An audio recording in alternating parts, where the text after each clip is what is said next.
جمیل اور عظمیٰ کو بڑی مرادوں سے بیٹا ملا تھا جس کو پیدائشی دماغ کا مسئلہ تھا۔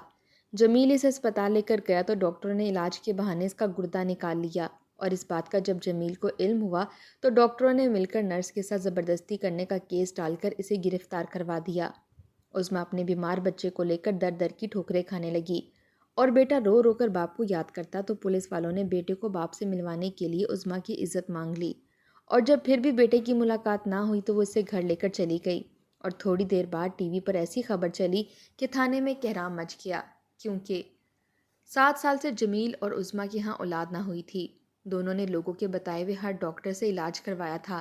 جو بھی پیر عامل تعویذ دھاگے کا کہتا تو یہ اس کے پاس چلے جاتے اور روحانی علاج بھی کرواتے رہے۔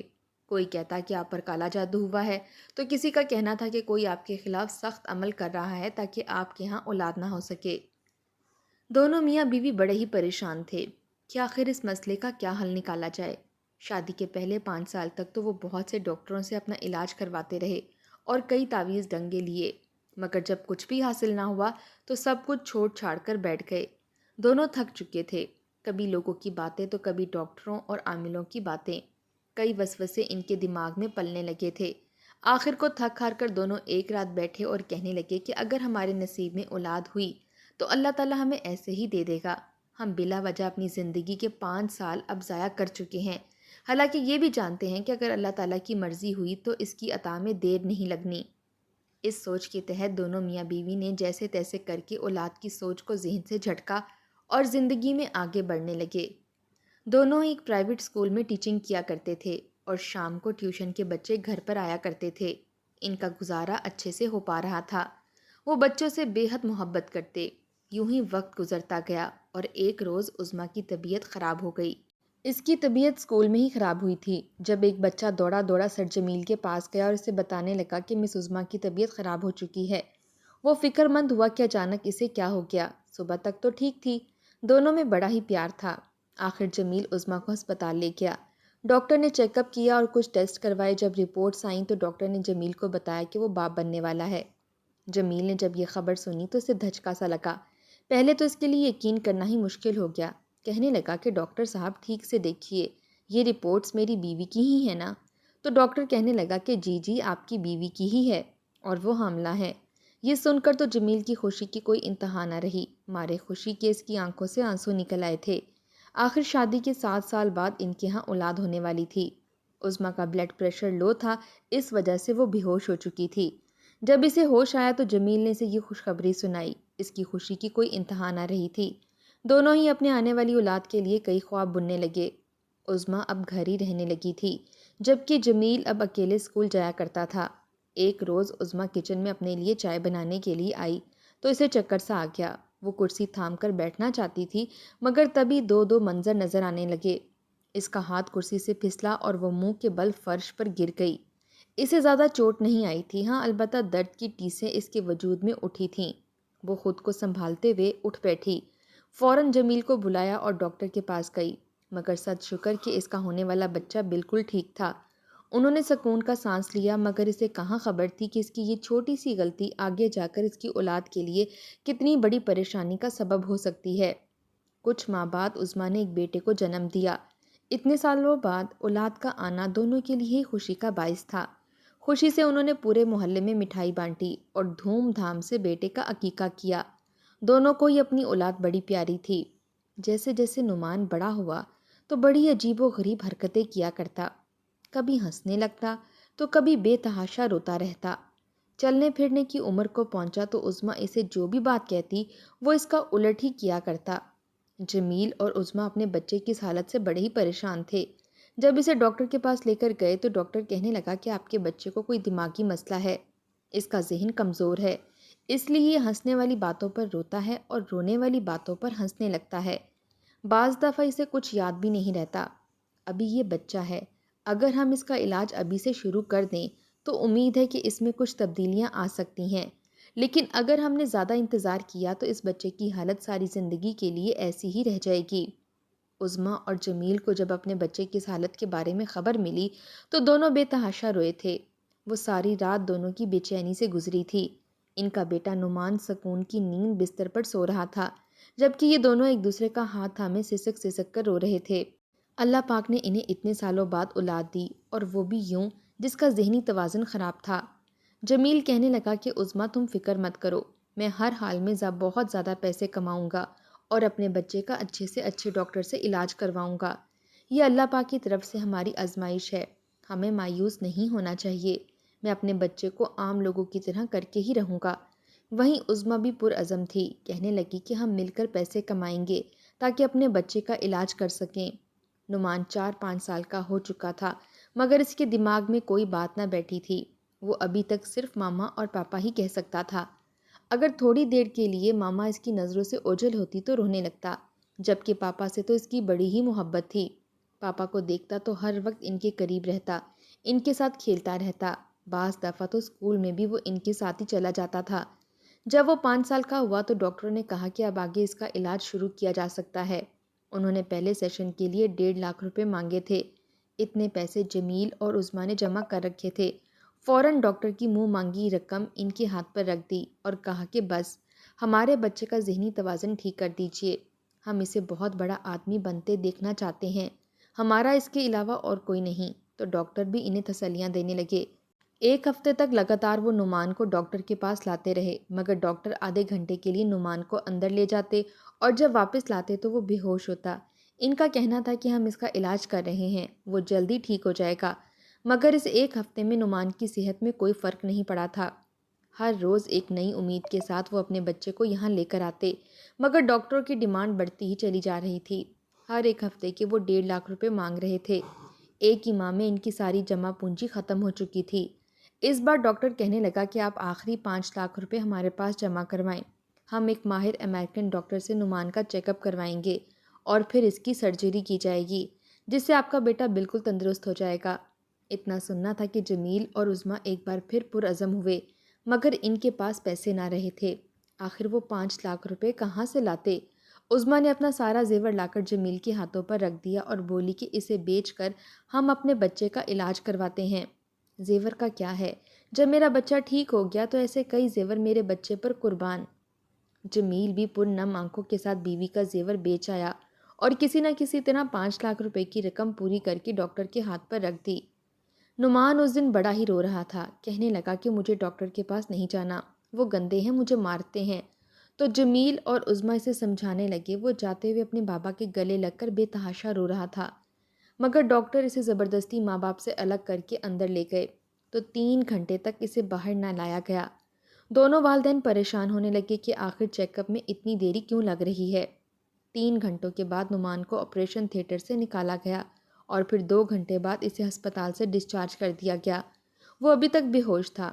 ڈاکٹر کہنے لگے کہ یہ ٹھیک ہے، جب ہوش میں آئے گا تو اس میں آپ کو واضح بہتری نظر آئے گی، آپ اسے یہاں سے لے جائیے۔ دونوں ماں باپ اپنے بیمار بے ہوش بچے کو اٹھا کر گھر لے گئے تو 3 گھنٹوں بعد جب نعمان کو ہوش آیا تو وہ کسی چھوٹے بچے کی طرح بلک بلک کر رونے لگا، چیختے ہوئے بار بار اپنے پیٹ پر ہاتھ رکھ رہا تھا، رو رہا تھا، کہہ رہا تھا کہ یہاں درد ہو رہی ہے، ماما بہت درد ہو رہی ہے۔ جمیل اور عظمیٰ تو پریشانی ہو چکے تھے۔ غیر دانستہ طور پر جب عظمیٰ نے بیٹے کی قمیض اٹھا کر دیکھا تو اس کے پیروں کے نیچے سے زمین نکل چکی تھی، کیونکہ اس کے بیٹے کے پیٹ پر دائیں جانب ایک پٹی بندھی ہوئی تھی۔ دونوں کچھ سمجھ نہ سکے کہ بیٹے کا ذہنی توازن خراب تھا، تو پھر یہاں پر پٹی کا آخر کیا مقصد تھا؟ تبھی جب ٹھنڈے دماغ سے سوچا گیا تو ان کے ہوش اڑے تھے، کیونکہ یہ پٹی تو عین گردے کی جگہ پر تھی۔ وہ فوراً اپنے بیٹے کو دوسرے ہسپتال لے گئے، جہاں یہ بات پتہ چلی کہ ان کے بیٹے کا ایک گردہ نکل چکا ہے۔ جب یہ خبر دونوں میاں بیوی نے سنی تو مارے غصے کے بپھر گئے، فوراً ہسپتال میں گئے اور ان کے خلاف پولیس کیس کرنے کا کہا۔ وہ ڈاکٹروں سے ہاتھا پائی پر اتر آیا تھا۔ اس ہسپتال کے 2 ڈاکٹر اور 4 نرسز اس کام میں ملوث تھے۔ اس سے پہلے کہ جمیل کچھ کرتا، اچانک ڈاکٹر نے پولیس کو کال کر دی اور کہا کہ یہاں پر ایک شخص ہماری نرس کے ساتھ بدتمیزی کر رہا ہے۔ اس پر زبردستی کرنے کا کیس ڈلوا کر پولیس تھانے بھجوا دیا، جبکہ وہ پولیس افسر بھی اس ڈاکٹر کے ساتھ ملا ہوا تھا۔ وہیں جمیلہ جو اپنے بیٹے کے پاس موجود تھی رو رہی تھی۔ جب اسے شوہر کی گرفتاری کا علم ہوا تو بے تحاشا پریشان ہو گئی۔ آخر یہ اچانک کیسی مصیبت ان پر ٹوٹ پڑی تھی، سمجھ نہیں آ رہی تھی کہ بیٹے کے پاس رہے یا پھر اپنے شوہر کے پاس رہے۔ بیٹا الگ درد سے کپ کپا رہا تھا۔ ڈاکٹر کہنے لگے 50,000 جمع کروائیں تبھی آپ کے بیٹے کا علاج شروع ہوگا، مگر عظمیٰ کے پاس تو 1 روپیہ بھی موجود نہیں تھا۔ جو بھی پیسے تھے جمیل کے پاس تھے، اور جمیل کو تو اب پولیس پکڑ کر لے گئی تھی۔ مجبوراً خالی ہاتھ ہونے کی وجہ سے وہ ڈاکٹروں کی منتیں کرنے لگی کہ میرے بیٹے کو کوئی دوا دے دیں جس سے اس کا درد ختم ہو۔ میرے پاس کوئی پیسے نہیں ہیں، میرے شوہر پر یہ مصیبت بن چکی ہے۔ وہ سب کچھ بتانے لگی، مگر ڈاکٹروں کو کوئی رحم نہ آیا۔ کہنے لگے کہ بی بی جی، ہم نے کوئی فلاحی خدمت کا ادارہ نہیں کھول رکھا، اگر پیسے نہیں ہیں تو اپنے بچوں کو اٹھاؤ اور یہاں سے چلی جاؤ۔ عظمیٰ مجبوراً اپنے بیٹے کو اٹھائے ہسپتال سے چلی آئی۔ گھر میں ہی جو دوا پڑی تھی وہی اپنے بیٹے کو دینے لگی اور ان ڈاکٹروں کو ملامت کرنے لگی، بد دعائیں دینے لگی جنہوں نے دھوکے سے اس کے بیٹے کا گردہ نکال لیا تھا۔ اس نے اپنے رشتہ داروں سے بات کی اور اس مصیبت کے بارے میں بتایا۔ وہ لوگ پولیس اسٹیشن جا کر جمیل کو چھڑوانا چاہتے تھے، ضمانت کروانا چاہتے تھے، مگر وہ تو ناقابل ضمانت اندر گیا تھا، یہاں تک کہ اسے ملنے بھی نہ دیا گیا۔ اس پر یہ الزام عائد کیا گیا تھا کہ جمیل نے ایک نرس کے ساتھ زبردستی کی ہے اور زبردستی کرنے کے بعد اس کا قتل کر دیا ہے۔ یہ ایک من گھڑت کیس تھا جو بیچارے جمیل پر بن چکا تھا۔ کوئی بھی اس ڈاکٹر اور گردہ نکالنے والی بات کو سچ تسلیم نہیں کر رہا تھا۔ عظمیٰ سر پیٹ کر رہ گئی۔ وہیں جب 24 گھنٹے تک نعمان کو اپنے والد نظر نہ آئے تو رونے لگا، کہنے لگا کہ پاپا کہاں ہیں، مجھے پاپا کے پاس جانا ہے۔ اتنی دیر تک اس کے والد اس سے دور ہرگز نہیں رہے تھے۔ یہ پہلی بار تھا جو اس کے پاپا اس کی آنکھوں سے اوجھل تھے۔ عظمیٰ نے اپنے آنسو صاف کیے اور بیٹے سے کہنے لگی کہ تم ابھی کھانا کھاؤ تو تمہارے پاپا ابھی آ جائیں گے، مگر وہ فوراً نوالا جھٹک دیتا اور کہتا کہ نہیں، میں روز پاپا کے ساتھ کھانا کھاتا ہوں، میرے پاپا آئیں گے تو میں ان کے ساتھ ہی کھانا کھاؤں گا، ورنہ نہیں کھاؤں گا۔ عظمیٰ بیٹے کی حالت دیکھ دیکھ کر مزید پریشان ہو رہی تھی۔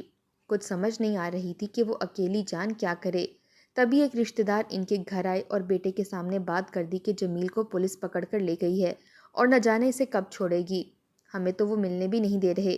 یہ باتیں نعمان کے دماغ پر گہرا اثر ڈالنے لگیں، اسے جھٹکے سے لگنے لگے۔ وہ بستر پر بن پانی کی مچھلی کی طرح تڑپنے لگا۔ یہ حالت دیکھ کر عظمیٰ کی چیخیں نکل گئیں۔ وہ بچے کو سینے سے لگا کر رونے لگی، مگر وہ بچہ روتے ہوئے بس اپنے پاپا کو ہی پکار رہا تھا، کہہ رہا تھا کہ مجھے پاپا کے پاس جانا ہے، مجھے پاپا سے ملنا ہے، مجھے پاپا کے پاس لے کر جائیں۔ اب تو اس کے دماغ کو جو جھٹکے لگ رہے تھے، اس کی وجہ سے اس کے کانوں اور ناک سے خون جاری ہو چکا تھا۔ وہ اسے ڈاکٹر کے پاس لے کر گئے تو ڈاکٹر کہنے لگا کہ انہیں جلد از جلد ان کے والد سے ملوایا جائے، ورنہ ان کی موت بھی واقع ہو سکتی ہے۔ یہ تو شکر ہے کہ ان کی دماغ کی جو نس پھٹی ہے، اس کا خون ان کے ناک اور کان سے باہر آ رہا ہے۔ اگر خدا نخواستہ خون کا ایک قطرہ بھی ان کے دماغ کے اندر گر کر جم گیا تو ہم اسے کبھی بھی نہیں بچا سکیں گے۔ اس نے اپنے بیٹے کو لوگوں کے ساتھ بھیجا تاکہ وہ اسے اس کے باپ سے ملوا سکیں، مگر انہوں نے اس کے باپ سے اس کی ملاقات کرنے کی اجازت ہی نہ دی۔ کہنے لگے کہ ہمیں ایس ایچ او کی طرف سے حکم ہے، ہم اس شخص کی ملاقات کسی سے بھی نہ کروائیں، اگر ہم نے ایسا کیا تو ہماری نوکری جا سکتی ہے، اس لیے بہتر ہے کہ اس بچے کو یہاں سے لے جائیں۔ نعمان کی طبیعت مزید بگڑتی چلی جا رہی تھی۔ عظمیٰ سے جب یہ حالت نہ دیکھی گئی تو اپنے بچے کو اٹھایا اور خود پولیس اسٹیشن پہنچ گئی۔ پولیس افسر نے جب عظمیٰ کو دیکھا تو حیران رہ گیا۔ عظمیٰ اس کے سامنے گئی اور اپنے بچے کو وہیں فرش پر لٹا دیا اور پولیس افسر کے آگے ہاتھ جوڑ کر جھولی پھیلا کر کہنے لگی کہ خدارا مجھ پر یہ ظلم نہ کریں، یہ میرا بچہ بڑا ہی منتوں مرادوں سے لیا گیا ہے، مگر آج اس کی حالت دیکھیں کیا ہو چکی ہے، یہ ہماری اولاد ہے اور ہم اس کے بغیر نہیں رہ سکیں گے، خدارا اسے اس کے باپ سے 2 منٹ کے لیے ہی ملنے دیں، ورنہ یہ میرا بچہ مر جائے گا۔ اس میں اس کا کیا قصور ہے؟ اصلی ظلم تو میرے بیٹے کے ساتھ ہوا ہے، پہلے اس کا گردہ نکل گیا اور پھر اس کے باپ کو اس سے جدا کر دیا گیا اور اب ملاقات بھی نہیں ہو رہی۔ پولیس افسر بڑا ہی بری عادت کا مالک تھا۔ اس نے جب اتنی خوبصورت عورت کو اپنے سامنے دیکھا تو اس کی نیت بدلنے لگی۔ فوراً اسے اپنے الگ کمرے میں بلوایا اور کہنے لگا کہ ایک شرط پر میں تمہارے بیٹے کو اس کے باپ سے ملوا سکتا ہوں۔ عظمیٰ سمجھ چکی تھی، اس کے وجود میں ایک سنسنی سی دوڑ گئی، وہ نفی میں سر ہلانے لگی، مگر تبھی وہ شخص کہنے لگا کہ دیکھ لو، اس کے بدلے میں تمہارا بیٹا اپنے باپ سے مل پائے گا اور اس کی جان بچ سکتی ہے۔ وہ پوری طرح مجبور اور بے بس ہو چکی تھی۔ تبھی اس کا بیٹا پاپا پاپا کرتے ہوئے ایک دفعہ پھر رونے لگا، اس کے ناک سے خون نکلنے لگا تو عظمیٰ فوراً آگے بڑھ کر اس کے ناک سے خون اپنے دوپٹے سے صاف کرنے لگی۔ اس نے کبھی سوچا بھی نہ تھا کہ اس پر یہ وقت آئے گا، مگر دل پر پتھر رکھتے ہوئے اس نے پولیس والے کی یہ بات مان لی، اس شرط پر کہ وہ اس کے بدلے میں اس کے بیٹے کو اس کے باپ سے ملنے دے گا۔ وہ شخص کمینگی کی ہر حد پار کر گیا اور پھر عظمیٰ کو دھکے دے کر پولیس اسٹیشن سے باہر نکال دیا۔ کہنے لگا کہ جب ایک دفعہ کہہ دیا ہے کہ تمہاری ملاقات نہیں ہو سکتی تو کیوں بار بار ہمارا سر کھا رہی ہو؟ عظمیٰ اپنی عزت لٹا چکی تھی، مگر اس کے باوجود اسے اس کے شوہر سے ملاقات نہیں کروائی گئی۔ وہ پھوٹ پھوٹ کر رونے لگی، مگر اس کی فریاد کون سنتا؟ کتنی دیر وہ اپنے بیمار بچے کو سینے سے لگائے پولیس اسٹیشن کے باہر بیٹھ کر روتی رہی، سسک سسک کر ہاتھ جوڑ کر کہتی رہی کہ خدا را، میرے بچے کو اس کے باپ سے ملوا دو، میرا بچہ باپ کی جدائی میں مر جائے گا۔ تم بھی تو اولاد والے ہو، تمہارے بھی تو گھر میں اولادیں ہوں گی جو تم لوگوں کا انتظار کرتی ہوں گی۔ میرا بچہ بھی ایسا ہی ہے، اس پر بہت ظلم ہوا ہے، نہ جانے کس گناہ کی سزا میرے بچے کو مل رہی ہے۔ یہ تو معصوم، گناہوں سے پاک پھول تھا۔ پولیس اسٹیشن کے دروازے پر کھڑے لوگوں نے عظمیٰ کو وہاں سے اٹھا دیا اور کہنے لگے کہ بی بی جی، بہتر ہے کہ اپنا پردہ کرو اور یہاں سے چلی جاؤ۔ یہاں پر انصاف نہیں ملتا، یہاں پر انصاف کی لبادہ اوڑھ کر منافق خونخوار بھیڑیے بیٹھے ہیں۔ بہتر ہے کہ اپنی عزت کی حفاظت کرو اور یہاں سے چلی جاؤ۔ یہ لوگ کبھی بھی تمہیں تمہارے شوہر سے ملنے نہیں دیں گے۔ بہتر ہے کہ اپنے بچے کو بہلاؤ، اس کا دھیان بھٹکاؤ، تاکہ کم از کم یہ باپ کے بغیر رہنے کی عادت تو ڈال سکے۔ عظمیٰ پھوٹ پھوٹ کر رونے لگی۔ اس نے اپنے بچے کو اٹھایا اور گھر کی طرف چلی آئی۔ وہیں جمیل ناکردہ گناہ کی سزا کاٹ رہا تھا۔ روزانہ پولیس والے اسے بے تحاشا مارتے۔ وہ تو بیچارہ لہو لہان ہو چکا تھا، پہچان میں ہی نہ آتا تھا۔ اسے تو لگتا تھا جیسے اس کی موت اس کے قریب آ چکی ہے۔ وہیں وہ پولیس افسر انتہائی کمینگی کے ساتھ جیل کا دروازہ کھول کر جمیل کے پاس گیا اور تمسخرانہ انداز میں اسے بتانے لگا کہ کیسے اس نے کمینگی کی ہر حد اس کی بیوی کے ساتھ پار کی ہے۔ جمیل نے جب یہ سنا تو بھلے ہی بیمار تھا، تڑپ رہا تھا، مگر اس کے باوجود پوری ہمت جٹا کر وہ اس پولیس افسر کا گریبان پکڑ کر اسے پیٹنے لگا، مگر اگلے ہی پل پولیس افسر نے اسے ایسا گھسا مارا کہ وہ دوبارہ اٹھ ہی نہ سکا۔ باقی پولیس کانسٹیبل اسے بے تحاشا مارنے لگے۔ وہ بھاری بھرکم بوٹ اس کے دماغ اور چہرے پر مار مار کر اس کا چہرہ کچل چکے تھے۔ درد، زخم اور غیرت کی تاب نہ لاتے ہوئے جمیل وہیں دم توڑ چکا تھا۔ افسر کہنے لگا کہ رپورٹ تیار کر دو۔ جمیل ہارٹ اٹیک سے مر گیا۔ تبھی اگلی صبح پورے علاقے میں، یہاں تک کہ اس علاقے کے اخبار میں بھی یہ خبر شائع ہونے لگی اور دیکھتے ہی دیکھتے نیوز چینلز پر بھی چلنے لگی کہ فلاں محلے کے گھر سے 2 لاشیں برآمد ہوئی ہیں۔ ایک لاش چھت سے لٹک رہی تھی جبکہ دوسری بستر پر تھی۔ ایک معصوم بچہ تھا اور ایک خاتون تھی جن کا نام عظمیٰ اور نعمان بتایا جا رہا ہے۔ پولیس والوں نے جمیل کی میت بھی اس کے رشتہ داروں کے حوالے نہ کی اور ایسے ہی اسے دفنا دیا گیا۔ تینوں کی قبریں ایک ساتھ ہی بنی تھیں۔ دائیں جانب جمیل کی قبر تھی اور بائیں جانب عظمیٰ کی قبر، جبکہ درمیان میں ننھا نعمان تھا جو آج مدتوں بعد بالآخر اپنے باپ سے مل ہی چکا تھا۔ ایسے کئی واقعات ہیں جو آج تک ہوتے چلے آ رہے ہیں، ایسی کئی کہانیاں ہیں اور کئی ایسے راز ہیں جو یوں ہی اس زمین میں دفن ہو چکے ہیں، مگر آج تک انہیں انصاف نہ مل سکا۔ کئی عظمیٰ جیسی خواتین اپنی عزت لٹا چکی ہیں، مگر اس کے باوجود ان کے ہاتھ کچھ نہ آیا۔ حالانکہ اچھائی کرنے والے، اچھائی کے طلبگار ظلم سہ سہ کر اس دنیا سے چل بسے، اور برائی کرنے والے آج بھی دنیا میں یوں ہی گھوم رہے ہیں اور مزید معصوم لوگوں کو اپنا چارہ بنا رہے ہیں۔ خدا نے ان کی رسی ڈھیلی چھوڑ رکھی ہے، مگر جب خدا کی رسی ایک ہی مرتبہ کھینچی جائے گی تو پھر وہ لوگ عبرت کا نشان بن کر رہ جائیں گے۔ خدا ہر گناہ کا بدلہ زمین پر نہیں دیتا بلکہ روز آخر کے لیے محفوظ کر دیتا ہے۔ جب زمین پر انصاف نہ ملے تو عرش والا خود ہی اپنی عدالت میں ان کے ساتھ انصاف کرے گا، اور بے شک میرا رب بہترین انصاف کرنے والا ہے۔